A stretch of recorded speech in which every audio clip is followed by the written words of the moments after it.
Hello, good morning, student. Now, today our topic is analog electronics,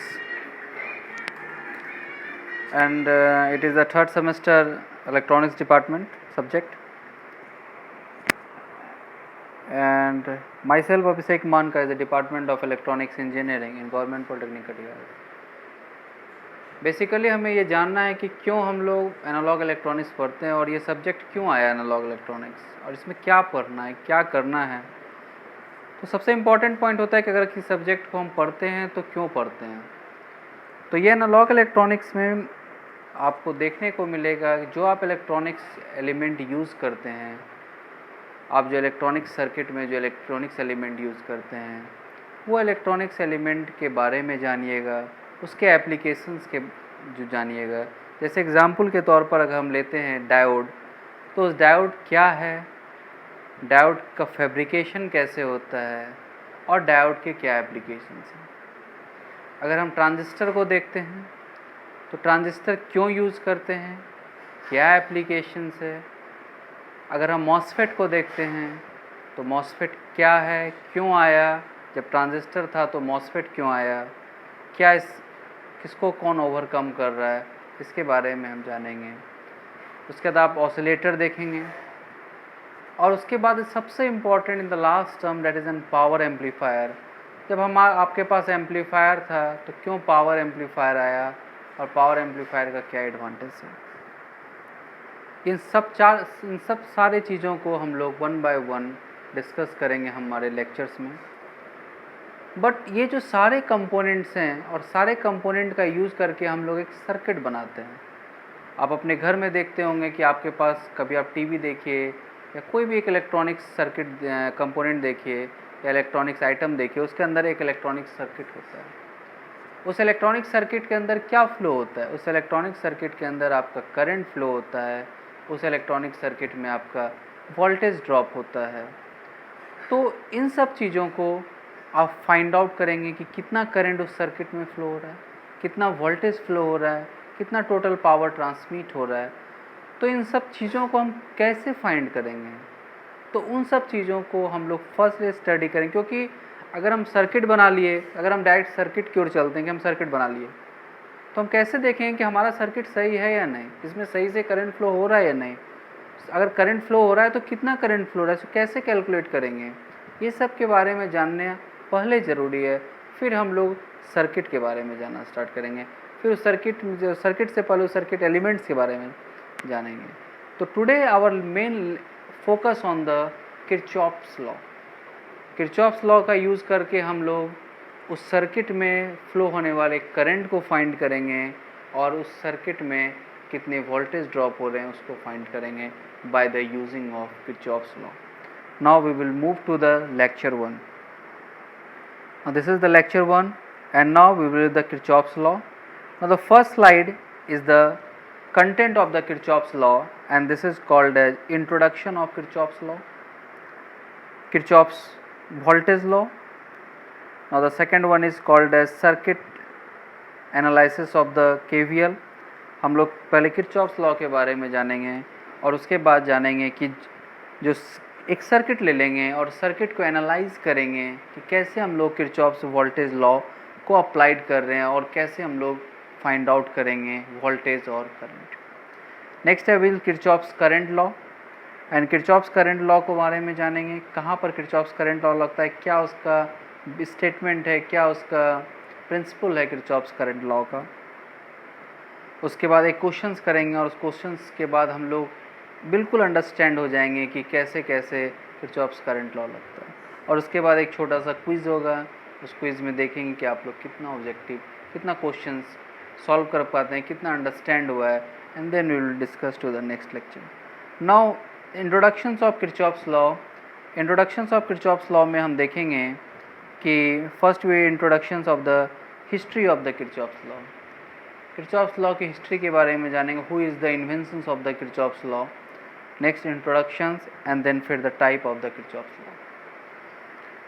Now the history of the Kirchhoff's law, the scientist we will be see in this is called Gustav Robert Kirchhoff, who is the German physicist. ये German physicist थे और इन्होंने जो Kirchhoff's law का inventions किया, इन्होंने 2 laws हमें दिया, that is Kirchhoff's current law और किरचॉफ्स वोल्टेज लॉ।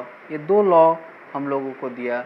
और एक that is can also be derived, here we see that in this case is I will written in this case, here we see that it can also be derived from the Maxwell equation and but were developed prior to the Maxwell work. And so इन्होंने, आप अगर जब आप 6th semester में जाएंगे in the electronics student, we will study the microwave engineering, तो वहाँ पर आप ये मैक्सवेल इक्वेशन के बारे में, देयर 4 मैक्सवेल इक्वेशंस थे और उसके बारे में ये गुस्ताव रॉबर्ट जो थे, इन्होंने मैक्सवेल इक्वेशन को भी देखा।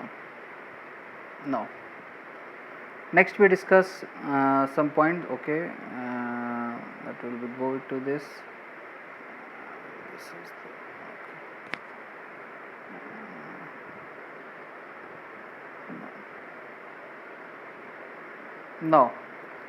now we will be go to the introductions part.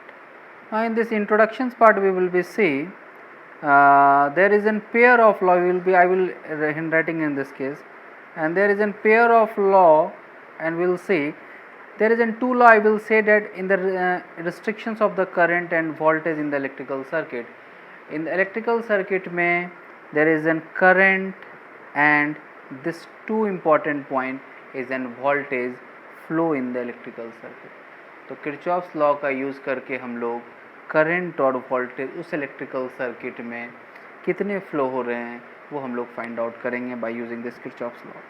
How, कैसे, this is the important point, how, कैसे।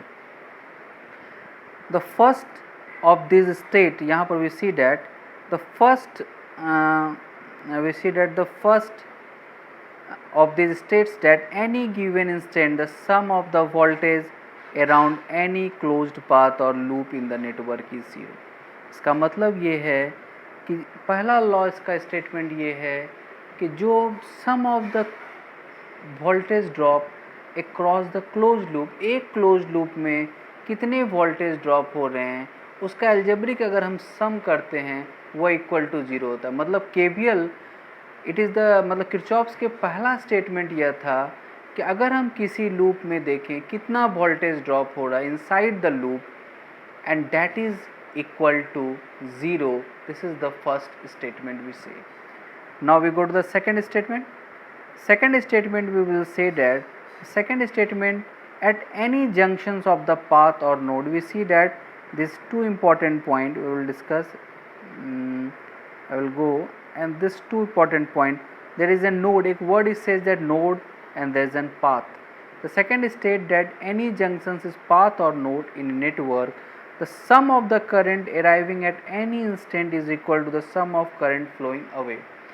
It means that कि आप एग्जाम्पल के तौर पर इस तरह से समझिए कि सपोज मान लीजिए कि आपका ये कॉलेज है, this is your college, there is an some students enter, अगर कुछ स्टूडेंट इंटर कर रहे हैं, there is an some students are exit, it means that उस कॉलेज है आपका, दिस इज़ योर कॉलेज, ये अगर आपका कॉलेज है and this is your college, तो कॉलेज में क्या होता है कि कुछ स्टूडेंट कॉलेज आ रहे हैं तो कुछ स्टूडेंट कॉलेज से जा रहे हैं, तो it means that the sum of current enter into the college is equal to the sum of student outside the college। जितने स्टूडेंट इंटर कर रहे हैं, जितने स्टूडेंट, लेकिन व्हाट इज़ द नोड, इस केस में देखिए this college is the node, college जो है ये आपका नोड है, ये आपका क्या है, it is a node. Node का मतलब ये it is a 1 point, 1 is inter and how many will be exit. तो सेकेंड स्टेटमेंट ये कहता है कि there is a sum of current enter is equal to the sum of current releasing to the node. This is the statement number 2 and the second statement will say that. Now we go to the Kirchhoff's types of Kirchhoff law. There is 2 types of Kirchhoff's law. One is called as Kirchhoff's voltage law, other is called as Kirchhoff's current law. Kirchhoff's voltage law, first we introductions of KVL, mesh analysis. In KVL के एक types है mesh analysis, and next one will discuss about the exercise. वो एक questions करेंगे, उस questions में देखेंगे कि कैसे हम KVL को अप्लाइड करते हैं। Now the introductions. Kirchhoff's voltage law is one of the two fundamental laws in the electrical engineering, other is being the Kirchhoff's current law. Two laws हैं, one is KVL and KCLs. KVL is the fundamental laws of the conservation of energy. जो आपका KVL है वो work करता है basically on the principle of conservation of energy. ये point बिल्कुल आप ध्यान में रखें कि जो आपका KVL है it will B work on the principle of conservation of energy. Conservation of energy के प्रिंसिपल पर काम करता है. This is N one of the objective questions is come in the this point is very very important. आपसे question पूछा जाएगा कि KVL is work on the principle of conservation of electrical engineering. We note down, this is a very important point. Now we will be understand KVL and KCL are the starting point of the analysis of any circuit. कोई भी आपको electrical circuit हो आप KVL और KCL से analyse कर सकते हैं, उसको फाइंड आउट कर सकते हैं current and voltage. Now there is an very important statement I will here see. Very important statement. Kirchhoff's voltage law states that the algebraic sum of the voltage across any set of branch in a closed loop is equal to 0. ये बहुत ही important point है. In a closed loop is equal to 0. मतलब ये कह रहा है कि Kirchhoff's voltage law का स्टेटमेंट ये है कि एक लूप के अंदर कितने वोल्टेज ड्रॉप हो रहे हैं उन सब का समेशन, उन सब का एल्जेब्रिक सम आपका इक्वल टू क्या होगा 0. This is an very important statements which is mean that अगर हम देखते हैं we will go to this. Now we will see below in a single loop circuit the KVL computation is expressed graphically in that voltage around a loop or summed by traversing the loop. इसका मतलब देखिए ये जो आपका circuit है ये कैसा है, एक क्लोज लूप है. क्लोज लूप का मतलब ये है, देखिए क्लोज लूप का मतलब हम थोड़ा समझते हैं क्या है. क्लोज लूप का मतलब है कि जहाँ से यह इस पॉइंट से स्टार्ट हुआ और देखिए इसी पॉइंट पर आपका घूमकर ख़त्म हो रहा है. जहाँ से आप स्टार्टिंग कीजिए एंड एट द एंड आप वहीं पर पहुँच रहे हैं तो this is called as close loop.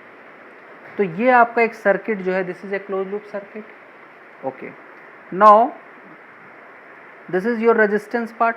अब हम चलते हैं, ये आपका रेजिस्टेंस R1 है. This is your resistance R1, this is resistance R2 and this is the resistance R3. Assume करते हैं, हमें पता है कि जो करंट का जो फ्लो होता है this is the direction from higher potential to the lower potential. और ये जो प्लस साइन है ये हायर पोटेंशियल है and the negative will be the lower potential. तो डायरेक्शन ऑफ करंट क्या होगा, हायर पोटेंशियल से लोअर पोटेंशियल की ओर मूव करेगा. तो डायरेक्शन ऑफ करंट हम पहले ड्रॉ कर लेते हैं. Now we will be go to the direction of current. Direction of current क्या होगा, this is the direction of current from, this is the direction. Now this is the direction of current, this is the direction of current and this is the direction of current. Now the current will be moved here and suppose this current is I. I will assume the current is I. अब ये जो current I है अब कहाँ से move कर रहा है, इस रेजिस्टेंस में भी करंट I है, इस रेजिस्टेंस पे भी करंट क्या होगा I होगा, क्योंकि आपका जो कनेक्शन है वो सीरीज में. यहाँ पर भी करंट क्या होगा I होगा. ठीक, नाउ टोटल इस लूप में करंट क्या मूव कर रहा है I. आपको पता है what is the Ohm's law. Ohms law का क्या कहना था, ओम्स लॉ के बारे में आप जानते हैं V is equal to I into R. ये ओम्स लॉ का रिलेशन है, एवरी स्टूडेंट नो. अब ओम्स लॉ क्या हो रहा है कि I into R is equal to voltage. अब देखिए इस रेजिस्टेंस R1 में कितना करंट फ्लो हो रहा है. इस रेजिस्टेंस R1 की अगर आप बात करें, I will erase all this thing. अगर हम इस रेजिस्टेंस R1 की बात करें तो इस रेजिस्टेंस R1 के क्रॉस करंट क्या मूव हो रहा है I. तो R1 इंटू I क्या होगा, एक वोल्टेज बनेगा. वोल्टेज का फॉर्मूला क्या होता है V equal to I into are.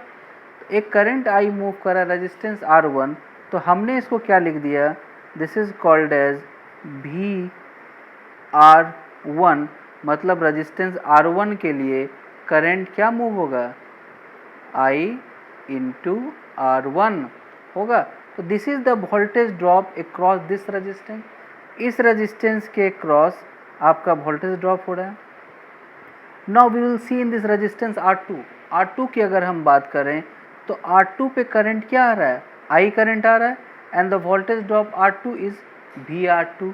Now the same current resistance R3 पर करंट क्या जा रहा है, I, और voltage drop resistance R3 that is VR3 and the current will goes here. Now this is the representations of the voltage drop across this resistance. Now अब हमें देखना है कि देयर इज एन, अब यहाँ पर देखिए करंट I गया, resistance R1, voltage drop VR1, ये समझ में आ गया। वोल्टेज ड्रॉप इस टर्मिनल पे VR2, इस टर्मिनल पे VR3, बट यहाँ पे प्लस साइन क्या है, ये जो आप प्लस साइन देख रहे हैं, what is this plus sign here and this plus sign is also here and this plus sign, इस ये क्यों कैसे आ गया? तो देखिए क्या, इसका एक बहुत इजी मेथड से समझ लीजिए।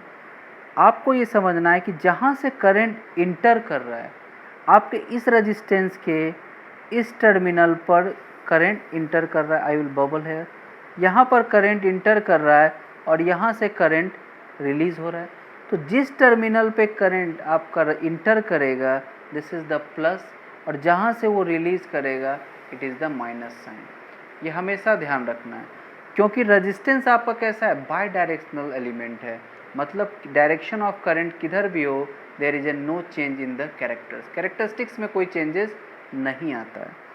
तो आप इस केस में देखिए यहाँ पर क्या हो रहा है, करंट यहाँ से इंटर कर रहा है और यहाँ से रिलीज़ कर रहा है। तो जहाँ से इंटर कर रहा है विल बबल हेयर, एक सर्कल टाइप का मैं बना दे रहा हूँ। तो यहाँ से इंटर कर रहा है तो यहाँ पर पॉजिटिव साइन होगा।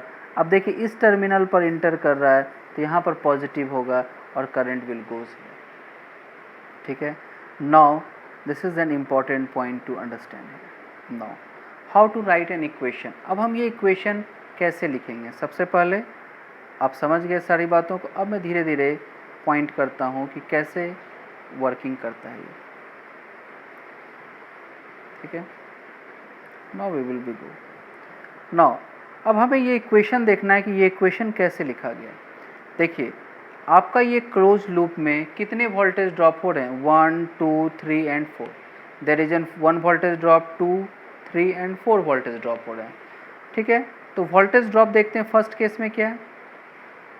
अब आपको देखना है कि ये जो करंट आई जो मैं देख रहा हूँ, ये जो करंट आई जो आपका है, ये करंट आई इसके किस टर्मिनल को पहले टच कर रहा है, पॉजिटिव टर्मिनल को टच कर रहा है, तो आपने लिखा VR1।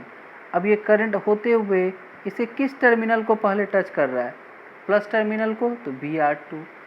ये करंट ऐसे घूमते हुए आ रहा है, इसके किस टर्मिनल को ये टच कर रहा है, इसके पॉजिटिव टर्मिनल को टच कर रहा है, तो VR2।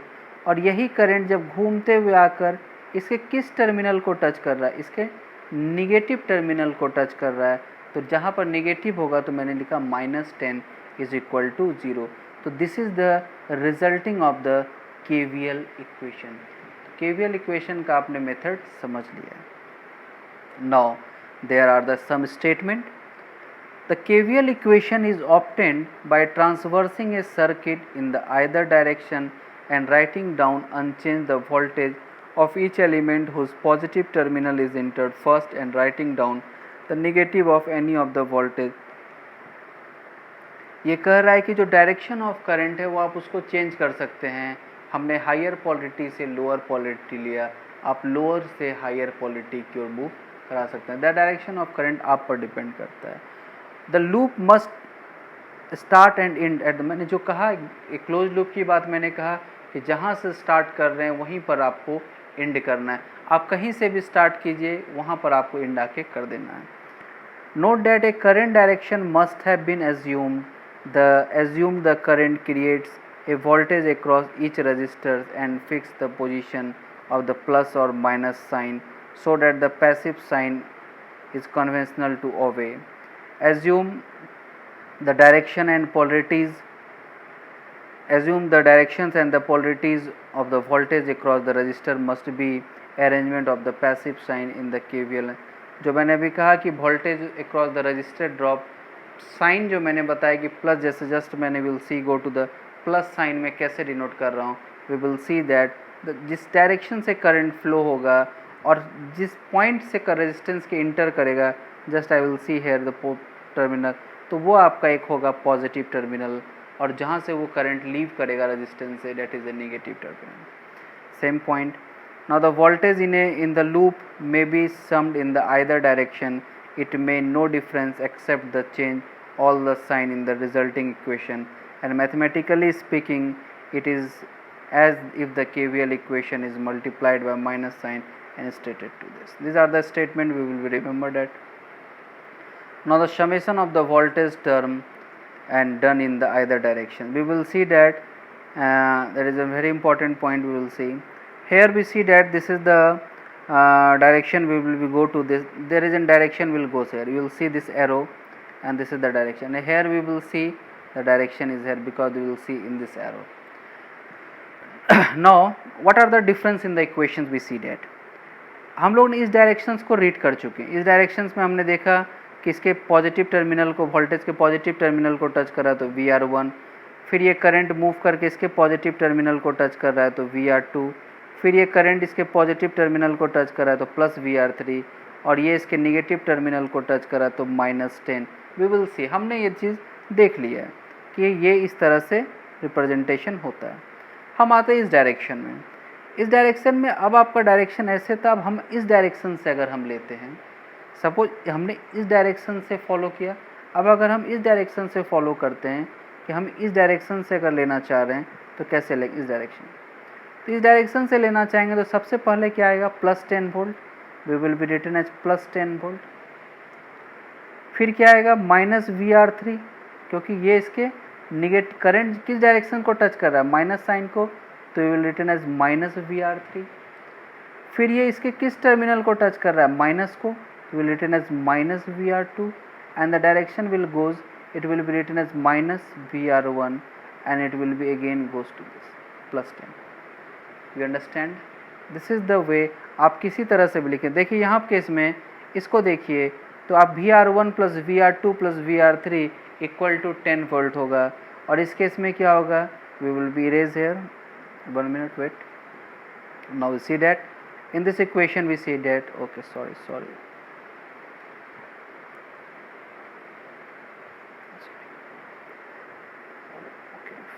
Yes, okay, yes, remember this.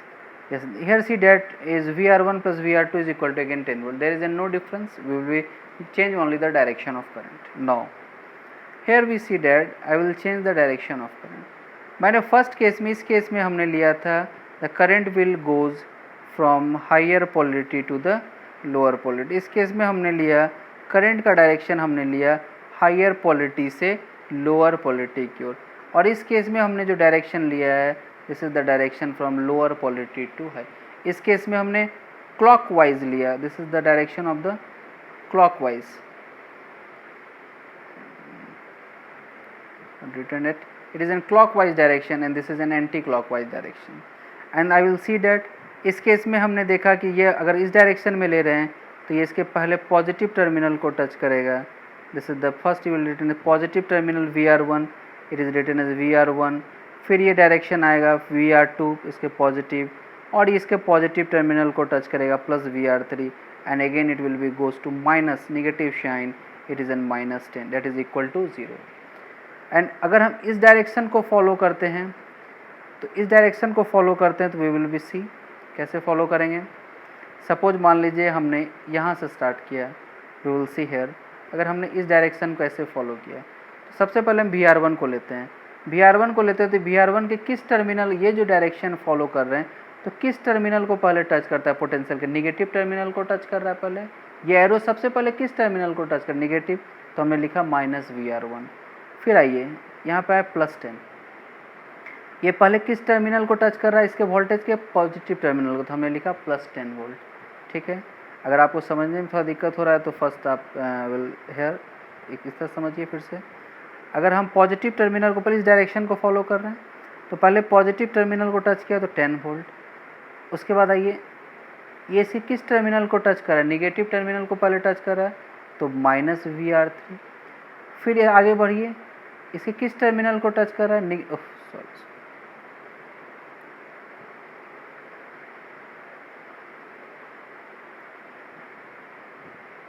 Sorry किस टर्मिनल को टच कर रहा है, इसके निगेटिव टर्मिनल को टच कर रहा है माइनस VR2। अब इसे किस टर्मिनल को टच कर रहा है, इट इज़ निगेटिव टर्मिनल को टच कर रहा है माइनस VR1। अब देखते हैं 10 equal to VR1 plus VR2 plus VR3 is equal to 0 volt. तो आप किसी भी डायरेक्शन को फॉलो कीजिए but the output is always same. Now we will discuss about the mesh analysis. This is the type of the KVL। KVL का ये एक type है mesh analysis. Analysis using KVL to solve for the current around each closed loop of the network and hence determine the current through and the voltage across each element of the network। हम क्या करेंगे, जो भी आपका given loop है उसमें current flow कराएंगे जैसे हम लोग KVL में कराते हैं, और उसके बाद वोल्टेज ड्रॉप हम लोग फाइंड आउट कर लेंगे। तो मेश एनालिसिस के प्रोसीड्यूर के सबसे पहले फर्स्ट स्टेप क्या करना है, असाइन ए डिस्टिंक्ट करंट। सबसे पहले आपको करंट को असाइन कर लेना है कि क्या assign a distinct current to in a close loop of the network. मतलब सबसे पहले जो भी आपको सर्किट गिवन है उस सर्किट में कितने क्लोज लूप हैं उसको आप लोग को पहले फाइंड आउट कर लेना है। नंबर ऑफ क्लोज लूप कितने हैं उसको पहले आप फाइंड आउट कर लीजिए। सेकंड स्टेप है अप्लाई KVL। अब हम क्या करेंगे, उस पर KVL अप्लाई करेंगे। ईच क्लोज लूप हम अभी जस्ट देख चुके हैं कि हमें KVL कैसे अप्लाई करना है। Second, solving the resulting simultaneous linear equation in the close loop. Okay, now exercise. This is the one questions and we see that here this is the find the current through each resistor using mesh analysis for the circuit below. This is very important and we see now we will see that now this is the first step क्या to find the loops। तो देखिए ये हमारा एक close loop हो गया और ये हमारा एक क्लोज लूप हो गया एक क्लोज्ड पाथ हो गया, जहाँ से स्टार्ट किए वहाँ पहुँच गए और जहाँ से स्टार्ट किए वहाँ पहुँच गए। तो this are the close loop,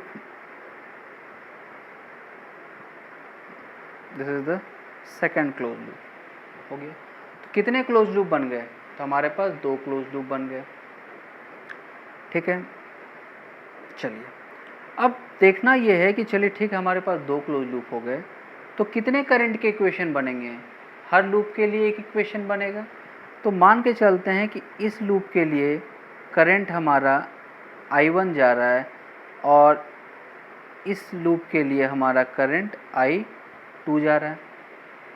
ठीक है, 2 लूप है तो हम क्या करेंगे, 2 डिफरेंट करंट्स जनरेट कर लेंगे, I1 और I2। अब आप देखिए ये करंट I1 जो जा रहा है ये क्या करेगा, इधर से चलाएगा, और ये करंट I2 है तो ये किधर जाएगा, इधर जाएगा। तो ये इस रेजिस्टेंस जो आपका रेजिस्टेंस R3 है इसके क्रॉस करंट क्या होगा, I1 प्लस I2 होगा। You will see that. तो इसके क्रॉस करंट क्या फ्लो करेगा, इसके क्रॉस करंट हो जाएगा आपका I1 प्लस I2 होगा। I1 plus I2 current will flow in this direction, क्योंकि ये डायरेक्शन में करंट I1 और यहाँ से भी I2, तो दोनों करंट यहाँ पर क्या होगा, एड अप हो जाएगा। Now we will go to the circuit. Circuit में एक्सरसाइज 1 हमारा पहला क्या है, assign the distinct current to each close loop in the network. तो हम लोग 2 लूप देखें तो 2 में डिस्टिंक्ट करंट अप्लाई कर दें, 2 डिफरेंट करंट अप्लाई कर दें। Apply the KVL। Second step क्या है, KVL अप्लाई कर देंगे। थर्ड स्टेप में हमारा है जो लीनियर इक्वेशंस आएगा उसको हम लोग सॉल्व करेंगे। Now will the step 1 we will find the 2 loops, और ये 2 लूप में हमने इस लूप को मान लिया करंट I1 और इस लूप को हमने मान लिया current I2। Okay, this is the direction of current it's written as I2 और इस डायरेक्शन में जो करंट आ रहा है this is I1। Okay, and I erase it. Now we'll see that this is the current I1 is enter here and I1 is here and I2 current is also enter here. This in this resistance R3 this two current will sum I1 plus I2. ठीक है, अब हमारा step 2 क्या है कि हम लोग अब इक्वेशन सॉल्व करेंगे, KVL लगाएंगे। तो हमें पता है कि ये रेजिस्टेंस R1 के इस नोड पर वोल्टेज ड्रॉप कितना होगा, VR1। इस नोड पे वोल्टेज ड्रॉप इस R3 रेजिस्टेंस पे क्या होगा, VR3 रेजिस्टेंस होगा, VR3 वोल्टेज ड्रॉप होगा। तो हम लोग ये लूप, इस लूप को मान लेते हैं 1 और इस लूप को मान लेते हैं लूप 2। ना लूप 1 और लूप 2 का अब हम लोग इक्वेशन को देखते हैं। लूप 1 में देखिए क्या क्या है, आपका रेजिस्टेंस R1 है और R3 है और वोल्टेज भी है। तो लूप 1 में क्या क्या वोल्टेज ड्रॉप हो रहा है, एक क्रॉस R1 के क्रॉस वोल्टेज ड्रॉप हो रहा है और R3 के क्रॉस वोल्टेज ड्रॉप हो रहा है।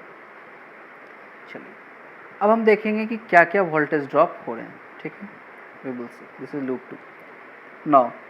Now we will consider as loop 1। अगर हम लूप 1 को देखते हैं तो लूप 1 की बात करते हैं तो क्या करंट फ्लो हो रहा है। फर्स्ट देखिए करंट I1 और एक क्रॉस R1 फर्स्ट। अब R3 इस लूप 1 में R3 भी आ रहा है, बट R3 में करंट क्या क्या फ्लो हो रहा है, I1 plus R2 into R3। और ये करंट घूम के I1 जाता है तो इसे किस टर्मिनल को टच कर रहा है, निगेटिव टर्मिनल। तो निगेटिव होगा तो साइन क्या हो जाएगा, माइनस I है ना। I1 into R1 plus I1 into I1 plus I2 into R3, इसको अलग अलग कर लीजिएगा तो क्या होगा, I1 R3 plus I2 R2 और माइनस V1। तो माइनस V1 को हम इस तरफ ले आए तो क्या हो गया, प्लस V1 ना। R1 की जगह पर आप क्या लिखिएगा 10, क्योंकि R1 की वैल्यू यहाँ पर क्या गिवन है 10। R2 के जगह पर क्या गिव, R3 क्या है 40, तो विल गिवन है 40 I1 40 I2 equal to 10। 10 I1 40 I1 तो कितना हो गया 50 I1। We will see that this is 10 I1 this is 40 I1, total दोनों का ऐड कीजिए 50 I1 40 I2 and this is 10। This is solve the equation 1। ये आपका क्या हो गया, इक्वेशन 1। लूप 2 की बात करते हैं। अगर हम लूप 2 के चलते हैं, लूप 2 में हमारा डायरेक्शन क्या है, इस डायरेक्शन से हम फ्लो करेंगे। इस डायरेक्शन से फ्लो करेंगे तो I2 करंट सबसे पहले R2 को टच करेगा, फिर ये R3 से होते हुए 20 वोल्ट के किस टर्मिनल को टच करेगा, एरो निगेटिव टर्मिनल को। किसको टच करेगा, इसके निगेटिव टर्मिनल को टच करेगा। तो निगेटिव टर्मिनल को टच करेगा तो इसका मतलब ये हो जाएगा I2 into R2 plus I2 into R3 plus I1 into R3 equal to V2। 20 I1 R2 की जगह पर आप उसका वैल्यू को पुट कीजिए 20 R1 40 I2 equal to 40 I1। That is this 20 I2 40 I2 equal to 40 I1 60 I2 equal to 20। there is, and we see that there is an two equation. This two equations, two variable two equation, we know very well mathematics, दो variable दो equation को आप लोग solve कर सकते हैं। अगर आप लोग सॉल्व करेंगे इस टेक्निक से, मैट्रिक्स मेथड का यूज करके, तो now we will find the I1 value is 0.13431। आप सॉल्व कर सकते हैं वन लीनियर मेथड से। और I2 की वैल्यू आप देखिए, I2 की वैल्यू को आप देखिए तो this is I2 equal to 0.4 I1। Now we will go to the current I3 की value no I1 plus I2 across this resistance, दोनों करंट को ऐड कीजिए, this is the value of this. Now तो आज की class में हमने देखा कि कैसे हम लोग लूप के अंदर, अगर कोई लूप अगर हमें गिवन है तो हम लोग मेश एनालिसिस का यूज़ करके कैसे हम लोग वोल्टेज फाइंड आउट कर सकते हैं ईच एंड एवरी टर्मिनल पर। ठीक है, नेक्स्ट क्लास में हम लोग स्टडी करेंगे KCL, और KCL में टाइप्स होगा that is called as nodal analysis. अगर आपको कहीं भी डाउट आए तो आप